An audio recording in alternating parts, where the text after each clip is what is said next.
শিল্পী সমাজৰ বাবে এটা খুবেই দুখবৰ ভাৰতৰ জনপ্ৰিয় কণ্ঠশিল্পী আলকা য়াগনিকৰ খবৰটোৱে কন্দুৱাইছে সমগ্ৰ বিশ্ববাসীকে বিৰল স্নায়ুৰোগত আক্ৰান্ত হৈ আইচিইউত ভৰ্তি হৈ আছে জনপ্ৰিয় কণ্ঠশিল্পীগৰাকীয়ে জীৱনত কৰা এটা ডাঙৰ ভুলৰ বাবেই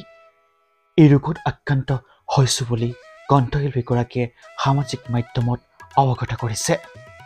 কণ্ঠশিল্পীগৰাকীয়ে প্ৰায়ে হেডফোন ব্যৱহাৰ কৰি গান শুনে যিহেতু এগৰাকী কণ্ঠশিল্পীৰ বাবে গান খুবেই প্ৰিয় সেয়ে প্ৰায়ভাগ সময়তে হেডফোন লগাই গান শুনে যাৰ বাবে স্নায়ু ৰোগত আক্ৰান্ত হৈ শ্ৰৱণ শক্তি হেৰুৱাই পেলাইছে কণ্ঠশিল্পীগৰাকীয়ে চিকিৎসকে জনোৱা অনুসৰি আৰু হয়তো কাহানিও